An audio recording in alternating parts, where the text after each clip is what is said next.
ছোট্ট আয়েশার বয়স ৭ বছর। সে গ্রামের একটি ছোট্ট বাড়িতে থাকে। তার চোখ দুটো ঝিলমিল করে আর সে সব সময় হাসি খুশি থাকে। আয়েশার সবচেয়ে প্রিয় বন্ধু হল তার সাদা কালো রঙের মিষ্টি বিড়াল। নাম তার লাকি। লাকি একটু দুষ্টু, কিন্তু খুব ভালো মনের। একদিন সকালবেলা আয়েশার স্কুলে যাওয়ার জন্য প্রস্তুত হচ্ছিল। আম্মু সুন্দর করে তার টিফিন বক্সে খিচুড়ি আর একটি ডিম ভেজে দিলেন। আয়েশা খুশি হয়ে বলল, আম্মু, আজ আমি টিফিন ভাগ করে খাবো। আম্মু মুচকি হেসে বললেন, লেন, মাশাআল্লাহ, খুব ভালো কথা। স্কুলে পৌঁছে আয়েশা তার ব্যাগ বেঞ্চে রেখে ক্লাসে গেল। লাকি দূর থেকে তাকে অনুসরণ করেছিল, কিন্তু স্কুলের গেটে বসে রইল। টিফিন টাইমে আয়েশা দৌড়ে ব্যাগ খুলল, কিন্তু সে অবাক, টিফিন বক্স নেই। আরে, আমার টিফিন কোথায়? তার চোখে পানি চলে এলো। পাশের বান্ধবী নাফিসা বলল, হয়তো কেউ ভুল করে নিয়ে গেছে। আয়েশা চুপ করে বসে রইল। ঠিক তখন জানলার পাশে মিয়াও শব্দ শোনা গেল। লাকি। লাকি মুখে কিছু একটা ধরে আছে। আয়েশা দৌড়ে বাইরে গেল। দেখে লাকি তার টিফিন বক্সটা নিয়ে এসেছে। আসলে ব্যাগটা খোলা ছিল।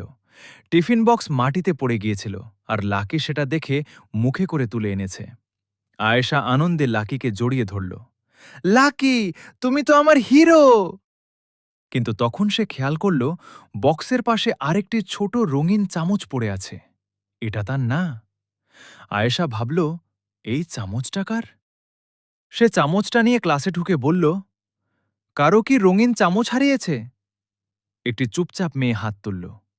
আমার। মেয়েটির নাম সুমাইয়া। সে বলল, আমি ভেবেছিলাম আর পাবো না। আয়েশা হাসল। এটা তোমার। হয়তো আমার টিফিন পড়ার সময় এটাও পড়ে গিয়েছিল। সুমাইয়া খুশি হয়ে বলল, ধন্যবাদ আয়েশা। শিক্ষিকা সব দেখছিলেন।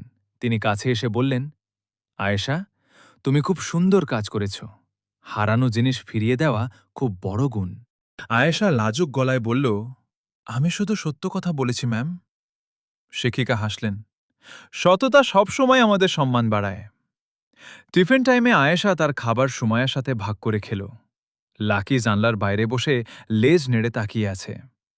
বাড়ি ফিরে আয়েশা সব ঘটনা আম্মুকে বলল। আম্মু তার মাথায় হাত রেখে বললেন, বাবু, মনে রেখো, আল্লাহ শত মানুষকে ভালোবাসেন। আয়েশা আকাশের দিকে তাকিয়ে মৃদু স্বরে বলল, আলহামদুলিল্লাহ।